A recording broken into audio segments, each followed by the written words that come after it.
Bismillahirrahmanirrahim.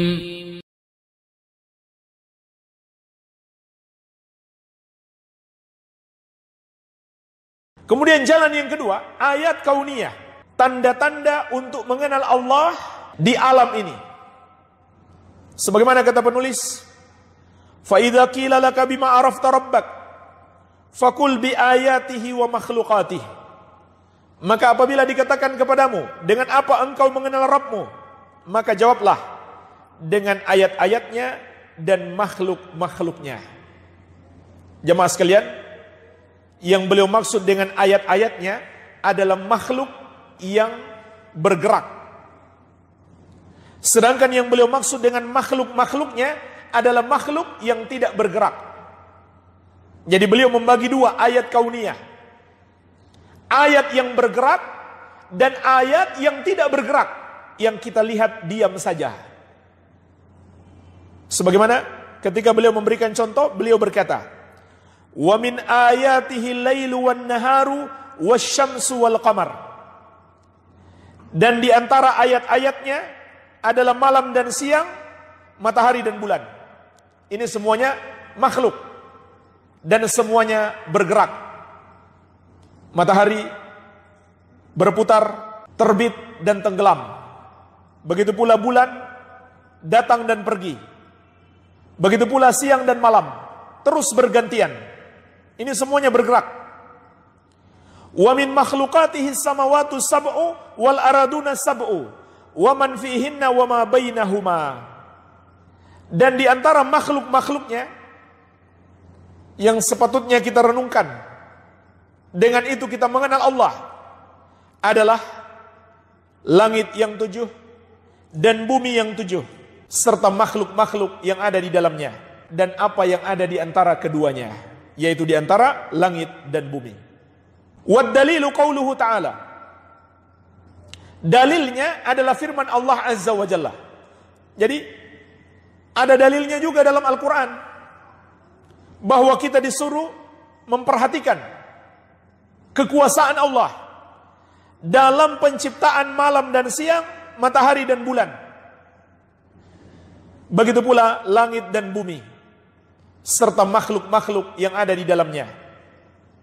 Di antaranya firman Allah Azza wa Jalla, "Wa min ayatihi al-lailu wan naharu wasyamsu wal qamaru." Dan di antara tanda-tanda kebesaran dan keagungan Allah serta ketinggian dan kekuasaannya adalah adanya malam dan siang, matahari dan bulan. Jemaah sekalian, kalau kita lihat sejenak, ketika datang malam, berganti siang, ini kekuasaan Allah. Kita seluruh makhluk, walaupun bersatu, tidak ada satupun yang sanggup mencegah datangnya malam. Ini contoh kecil saja, betapa kuasanya Allah. Kalau kita bisa menyaingi Allah, walaupun kita bersatu, cobalah, kita nggak akan bisa untuk mencegah datangnya malam. Begitu pula Allah terbitkan matahari dari timur dan Allah tenggelamkan di barat. Adakah makhluk yang bisa memindahkan terbitnya matahari dari barat? Tidak bisa. Hanya Allah yang bisa nanti di akhir zaman sebagai tanda besar kiamat. Makanya ini yang dijadikan dalil oleh Ibrahim ketika berdialog dengan Namrud. Ketika Ibrahim mengatakan, "Rabbi alladzi yuhyi wa yumit." Qala ana uhyi wa umit. Rabbku adalah yang menghidupkan dan mematikan. Maka Namrud menjawab, "Saya juga bisa menghidupkan dan mematikan." Walaupun sebenarnya dia tidak menghidupkan, dia tidak pula mematikan. Hanya dia masih punya cara untuk menjawab. Karena maksud dia, yang dia tidak bunuh berarti dia hidupkan, yang dia bunuh berarti dia matikan. Maka Ibrahim yang cerdas, beliau pun berkata, "Fa innallaha ya'ti bisyamsi minal masyriq, fa'ti biha minal maghrib." Sesungguhnya Allah yang mendatangkan matahari dari arah timur, coba kalau kamu bisa datangkan dari arah barat. Fabuhital ladzi kafar, maka terdiamlah orang kafir tersebut. Jadi jemaah sekalian, ini patut kita renungkan. Hal-hal yang mungkin kita saksikan setiap hari, di situ terdapat keagungan dan kebesaran Allah yang mungkin belum kita sadari. Bahkan dalam diri kita, bagaimana keajaiban penciptaan kita, itu banyak kita dapatkan keagungan dan kebesaran Allah. Seterusnya demikian, seluruh makhluk.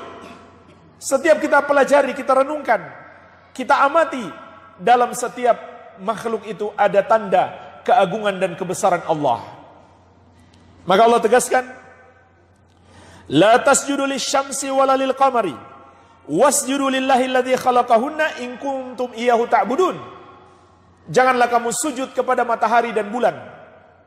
Bersujudlah kepada Allah yang menciptakan semua itu kalau kamu betul-betul beribadah hanya kepadanya. Jemaah sekalian, ini puncak pengenalan kepada Allah. Kalau kita sudah menyadari, ketika kita menyaksikan malam dan siang, matahari dan bulan, di situ terkandung kekuasaan Allah yang sangat agung. Maka jangan hanya sampai di situ saja, tetapi sampai pada kita jadikan dia satu-satunya yang berhak disembah. Kalau kita baru beriman Allah yang maha kuasa, tapi kita tidak menyembah Allah, nggak ada gunanya. Maka pengenalan terhadap Allah harus membawa kita menyembah hanya kepadanya. Ini surat Fussilat ayat ke-37. Wa qauluhu ta'ala, dan juga firman Allah Azza wa Jalla, inna rabbakumullahu alladhi khalaqas samawati wal arda fi sittati ayyamin. Sesungguhnya Rabbmu adalah Allah yang menciptakan langit dan bumi di dalam 6 hari. Jemaah sekalian, sesungguhnya dalam penciptaan langit dan bumi itu ada tanda-tanda keagungan dan kebesaran Allah. Kemudian Allah ciptakan langit dan bumi secara bertahap selama 6 hari. Di sini juga terkandung pengenalan terhadap Allah. Apa itu? Sifat hikmah. Allah melakukan dengan hikmah. Apa hikmahnya kata para ulama? Segala sesuatunya jangan kita lakukan tergesa-gesa. Itu pelajaran yang bisa kita petik. Padahal Allah maha mampu. Tinggal Allah sebut kun, yang Allah inginkan terjadi, maka terjadi. Tapi Allah ciptakan langit dan bumi selama 6 hari. Karena Allah yang maha hikmah.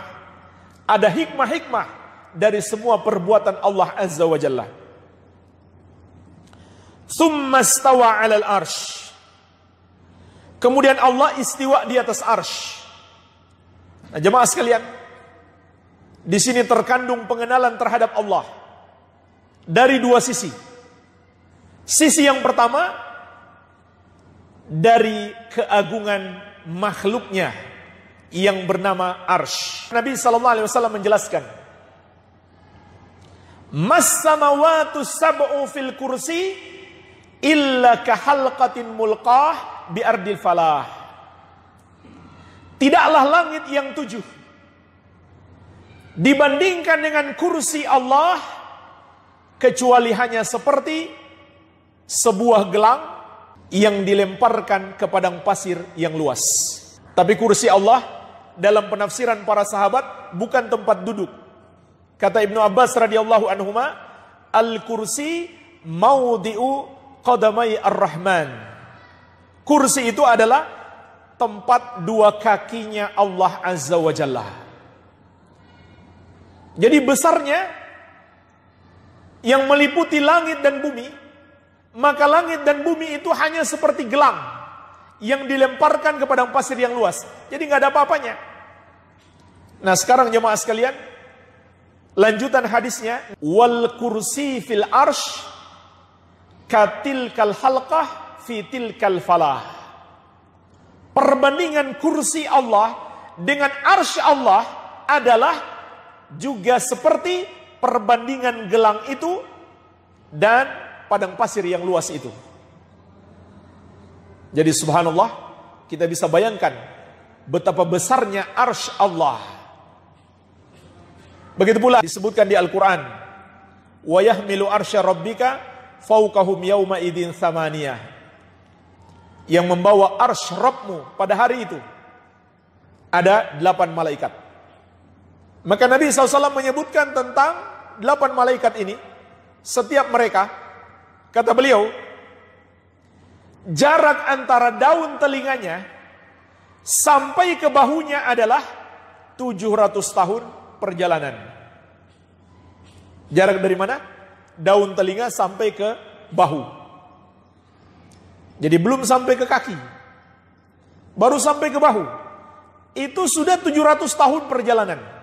Dan mereka ada 8 malaikat. Walaupun ada sebagian riwayat menyebutkan di dunia ini mereka baru 4. Nanti di hari kiamat Allah tambahkan menjadi 8. Tapi kita bisa bayangkan besarnya mereka, dan tentu arsy lebih besar lagi.